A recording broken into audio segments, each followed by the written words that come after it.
Olá, queridos alunos. Meu nome é Marina Borges de Freitas, sou professora de Ciências Criminais aqui do canal e hoje eu vou trazer para vocês o Código de Defesa do Consumidor, mais especificamente os crimes previstos no Código de Defesa do Consumidor. O CDC é aquele código que todo mundo, assim, mesmo a população leiga, que não estuda direito, sabe da sua existência. A existência de um Código de Defesa do Consumidor é, de fato, muito popular. As pessoas sabem da existência, sempre que entram no estabelecimento comercial veem, ou pelo menos deveria estar ali, né, um exemplar do Código de Defesa do Consumidor ali pendurado. Elas sabem da existência. É comum, às vezes, as pessoas comentarem, nossa, isso deve estar protegido pelo CDC, será que isso é meu direito? Será que eu deveria correr atrás? Ah, sim, no imaginário popular, a ciência, ao menos, da existência do Código de Defesa do Consumidor. Mas o que a gente acaba notando, que as pessoas não sabem, inclusive pessoas que estudam direito, é que o Código de Defesa do Consumidor, ele também prevê crimes. Às vezes o candidato, né, vocês que estão estudando, que estão aí enfiados em outras matérias, veem no edital de vocês crimes do CDC e falam, mas gente, o Código de Defesa do Consumidor traz crimes também. Então, assim, uma matéria que acaba não sendo tanto do conhecimento de vocês, e por isso a importância dessas aulas aqui. E eu vou fazer daquele jeito que eu mais gosto, eu vou trazer a teoria, então eu vou vir trabalhando nesses blocos, né, nesses primeiros blocos a teoria, e no último, ou talvez em dois últimos, eu vou ver como eu vou dividir melhor, eu vou fazer as questões. Porque aí vocês vão entender, vão aprender, mas também vão ver como caem, né? Porque a expectativa, né, da maioria do meu público aqui é estudo para concurso. Então vocês precisam saber como é cobrado. Dito isso, vamos entender. E antes de entender exatamente quais são os crimes em espécie, né, aqueles crimes que o Código de Defesa do Consumidor traz, vamos entender o que a gente está estudando. A gente está estudando, então, a interseção de duas áreas do direito. O direito penal e o direito do consumidor. A interseção é o quê? É quando o direito do consumidor, mais especificamente aqui na nossa aula, o CDC vai falar, ó, essa conduta é tão gravosa que vai ser crime se o fornecedor cometer. E aí não é mais uma conduta vedada, uma conduta abusiva, por exemplo, é mais do que isso, é crime. E por que eu falo que são as condutas mais graves? Está inscrito isso no CDC? Não, mas isso vem no conhecimento jurídico nosso. Vamos lembrar que o direito penal, ele é a última ratio. Você só chega no direito penal se todo o resto não dá conta de conseguir controlar. Já tentou o direito administrativo, já tentou o direito civil, eles não deram conta, e aí a gente tem que contar com o direito penal, que é aquele direito mais grave, que é aquele direito mais ostensivo, que é aquele que tem penas, inclusive, privativas de liberdade. Então é isso.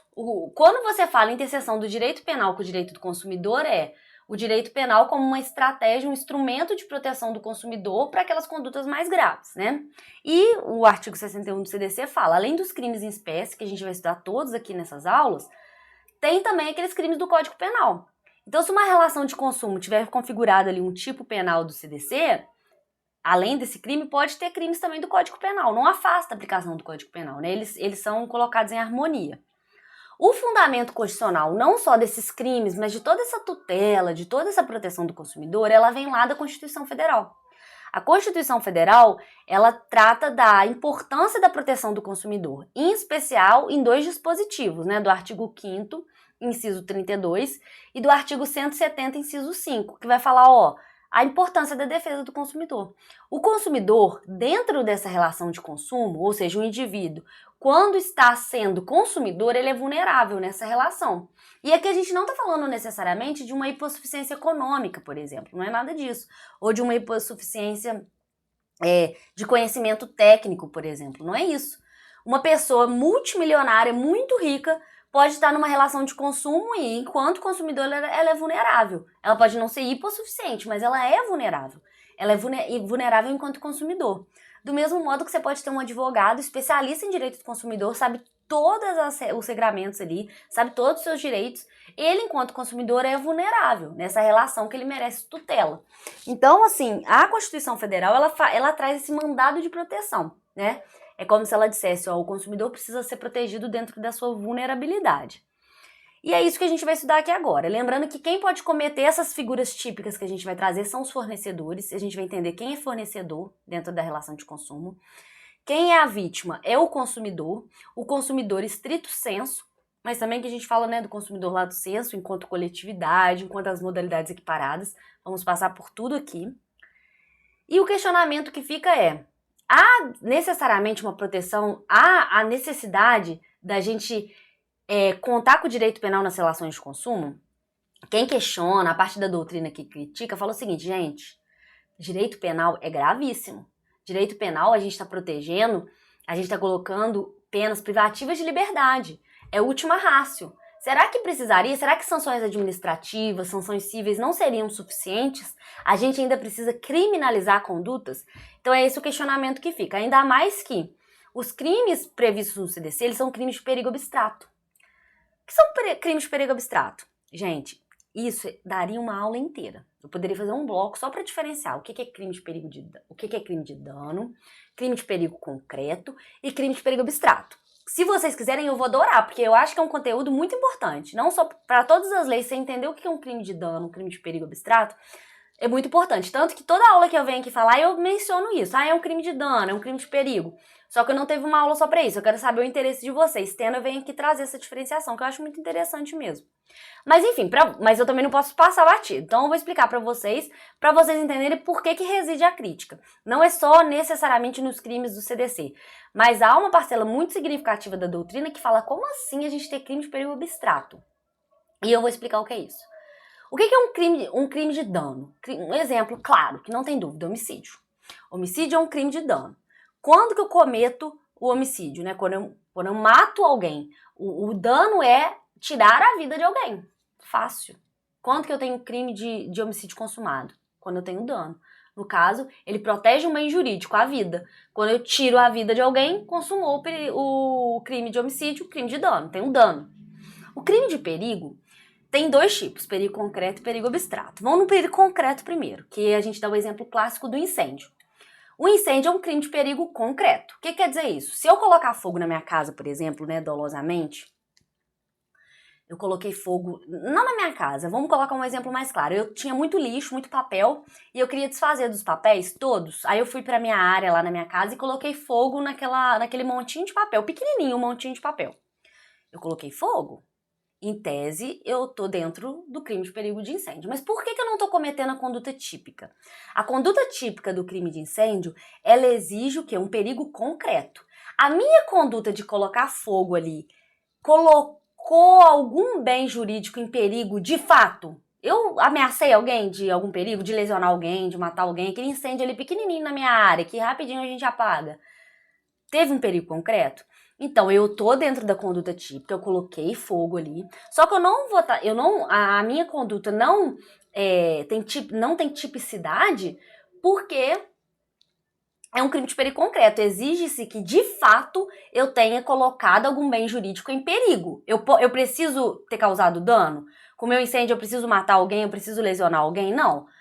Mas eu preciso ter colocado em dano. Um exemplo é se eu colocar fogo, por exemplo, eu tenho muito lixo acumulado, plástico, deu uma grande quantidade de lixo, eu coloquei muito fogo, aquele fogo atiou ali, foi difícil controlar, teve que vir um monte de vizinho para apagar, no final apagou, ninguém se machucou, não teve dano nenhum, mas foi um crime como é um crime de perigo concreto, eu coloquei em perigo, as pessoas podiam ter se machucado, então eu cometi o crime de incêndio.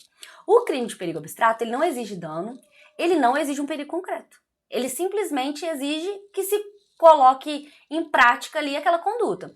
O caso mais claro, né, de um exemplo de crime de perigo abstrato é o crime de uso de drogas.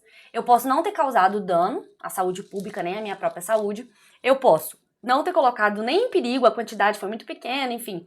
Nem em perigo, nem a coletividade, nem a minha própria saúde, que no caso o bem jurídico protege a coletividade. Mas enfim, não coloquei em perigo ninguém, não coloquei em perigo nem a minha própria saúde. O bem jurídico é a saúde pública, né? Mas assim, não coloquei em perigo ninguém, foi uma quantidade muito insignificante e tudo mais. Não interessa. Não é porque não teve dano, não teve nem perigo concreto de dano. Se eu cometi aquela conduta ali, eu tô incidindo no tipo penal, eu cometi o crime. E é o que acontece nos crimes do CDC. Não se exige dano, não se exige perigo de dano, né? Exige apenas que aquela conduta seja colocada ali. Então é mais uma crítica, né? Até que ponto precisa contar com o direito penal nessa proteção do direito do consumidor? Não teria outros instrumentos mais eficientes, menos danosos? O questionamento é esse, para vocês refletirem aí o que parcela bem significativa da doutrina defende. Agora eu falei muito, o consumidor é a vítima, o fornecedor é quem pratica esses crimes, mas o que é ser consumidor? O que é ser fornecedor? Né? E o que são esses bens materiais aí, bens e produtos que são comercializados? Eu vou passar rapidinho o que o CDC fala, porque não é uma aula de direito do consumidor aqui, né? A gente está tratando a interseção, direito penal e direito do consumidor. Mas eu vou trazer, assim, mais do que o suficiente para vocês fazerem qualquer questão de prova de crimes do CDC, tá? A definição de consumidor, ela está no artigo 2º caput do CDC. Ela fala o seguinte: consumidor é toda pessoa física ou jurídica que adquire ou utiliza produto ou serviço como destinatário final. Se tiver isso na questão de prova de vocês, marca como correto. Vocês vão ver nas questões, eles tentam levar vocês, né, a pessoa que está fazendo a prova, a marcar que é toda pessoa física, porque consumidor parece, né, no primeiro momento, pessoa física só. Mas vamos lembrar que consumidor pode ser pessoa física ou pessoa jurídica. Então, se tiver só pessoa física, tá errado. E a letra da lei fala que é aquele que adquire, né, como destinatário final. Então, se tiver isso na questão de prova, tá certo. Eu falo isso porque num contexto assim, de questões mais avançadas, ou às vezes de questões abertas, não sei se é o caso de alguém, é bom lembrar que esse destinatário final, essa interpretação de destinatário final, ela é mitigada. Hoje entende-se que a pessoa que adquire certos bens e reinsere na cadeia econômica, reinsere no comércio, revendendo ali, pode ser considerado consumidor. Ou seja, ela não é destinatário final, ela reinsere aquele bem, aquele serviço, né, revende, enfim, e ainda assim é consumidor. Marina, por que você está falando isso? Para, assim, vocês terem uma noção que isso existe, né? Uma noção da realidade. Mas questões, a maioria delas vai abordar o quê? Pessoa física ou jurídica como destinatário final. Isso é ser consumidor. Vocês sabem dessa existência, tá orbitando aí. Se falar alguma coisa, vocês sabem que existe, tá? E tem 3 figuras equiparadas. Consumidor é isso, artigo 2º caput. Mas artigo 2º, parágrafo único, artigo 17 e artigo 29 vão trazer outras figuras que não são consumidores, mas o CDC equipara consumidor, tá? Nessa tutela, nessa proteção. Primeiro, a coletividade, e ele fala ainda, né, que ainda que indetermináveis, ou seja, não precisa nem ser uma coletividade determinada, que intervém naquela relação de consumo. Essa coletividade também merece aí a proteção aí do CDC enquanto consumidor. Outra figura equiparada ao consumidor é as vítimas do evento. Então, as vítimas de um evento de consumo, de uma relação de consumo, se são vítimas também, ainda que não figurem como consumidor naquela redação, elas são protegidas pelo CDC. O exemplo, assim, que vocês mais vão encontrar, e ele é simbólico, né, nesse caso, é, por exemplo, o rompimento das barragens. Vamos dar um exemplo, o rompimento lá da barragem de Mariana, por exemplo, Brumadinho, enfim, essas situações tão tristes que aconteceram em Minas, né? Ali tinha uma relação de consumo em que várias vítimas não participavam daquela relação de consumo. Elas não eram consumidores nem do bem nem do serviço prestado ali.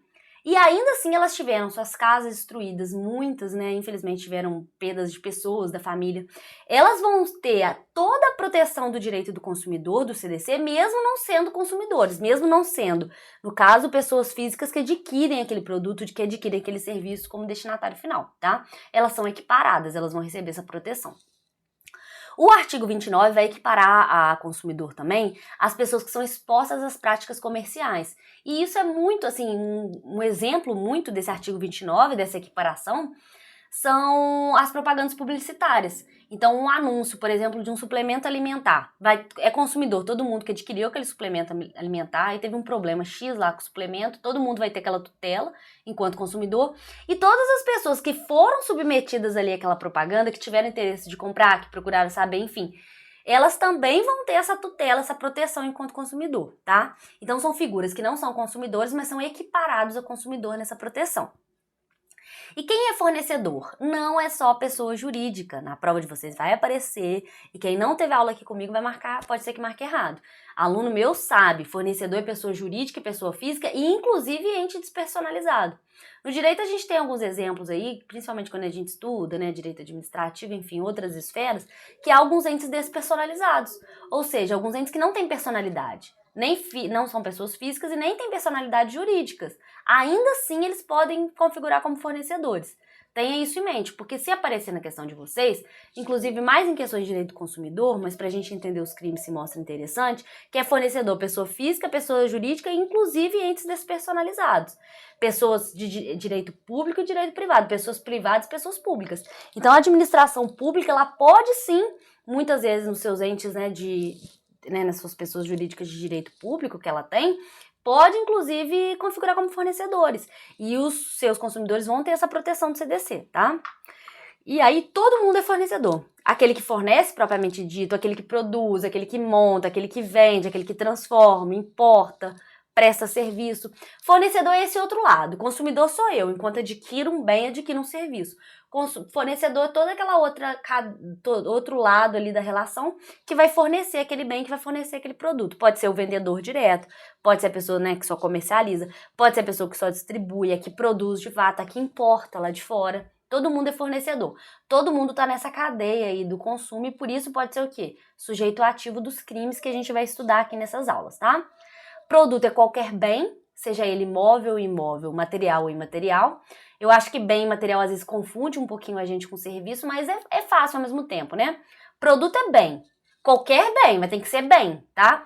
E serviço já tem mais a ver com atividade. Então, serviço é toda atividade, e aí fala, né? A definição completa é: atividade fornecida no mercado de consumo mediante remuneração, inclusive de natureza bancária, financeira, de crédito e securitária, salvo as decorrentes da relação de caráter trabalhista. Isso é importante porque na questão de vocês, mais de direito do consumidor, não sei se tem no edital que vocês estão estudando, né? Essa parte só de direito do consumidor e não os crimes de direito do consumidor. Vai colocar o quê? Que serviço é toda atividade fornecida mediante remuneração, salvo de natureza bancária, salvo de natureza financeira e não. Natureza bancária, financeira e de crédito também é serviço de consumo. O único que exclui aí dessa relação são as relações de trabalho, né? Aquelas abarcadas ali pela CLT, essa relação empregado-empregador, que nada tem a ver com a relação de consumo, tá? Letra da lei também, é o artigo 3º aí, parágrafo 2º do CDC. E o que acontece? No próximo bloco, eu vou começar a trazer para vocês os crimes. Eu vou trazer todos os crimes da lei. Vou lendo, fazendo os comentários interessantes, passando para o próximo. Mas o que acontece? Cai muito nas questões pena. Quando é crime de direito do consumidor, infelizmente tem algumas questões que pegam a pena, tipo crime tal, pena tal. Aí acaba exigindo de vocês saberem a pena. E a gente sabe que aluno não tem tempo de ficar decorando pena. E acaba sendo um trabalho muito pouco produtivo também, né? Que as questões nem deveriam cobrar isso. Mas enfim, tem. Então eu criei alguns macetinhos. E às vezes os alunos, é interessante que eu falo aqui, alguns, os próprios alunos falaram, não, mas tem esse também. Então a gente vai construindo junto. Se vocês já pensarem em algum macete também das penas lá do CDC, pode trazer aqui, ouviu às vezes alguma outra aula, a gente vai agregando esse material. Mas a gente tem que lembrar o quê? São 12 crimes, a gente vai estudar todos. Todos são punidos com detenção. Então, se tiver lá reclusão, já tá errado. Vamos lembrar que as penas são pequenas, né? Então, a tendência é que sejam crimes de detenção. Então, todos os crimes aqui, apenados com detenção.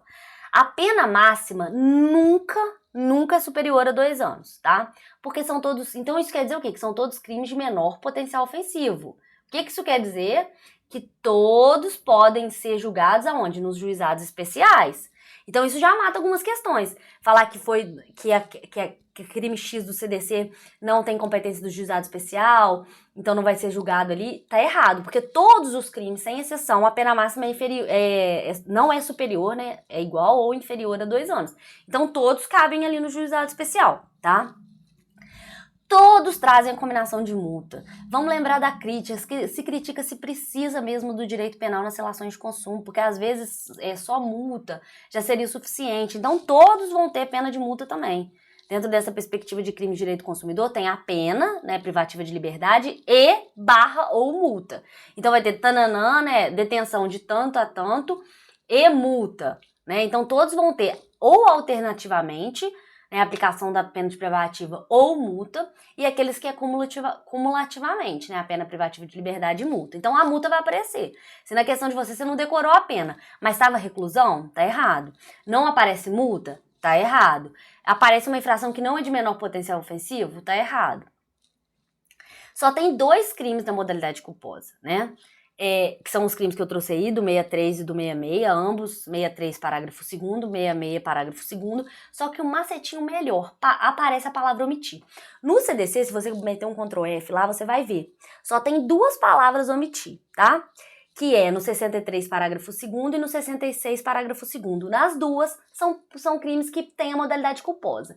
Então, se aparecer assim, um crime lá pra vocês, que vocês não lembram se tinha culposo ou doloso no CDC, mas não tem a palavra omitir, então esse crime não é uma das 2 hipóteses de crime culposo no CDC. Para ser crime culposo no CDC, tem que ter a palavra omitir. Isso ajuda muito. A gente vai ver nas questões.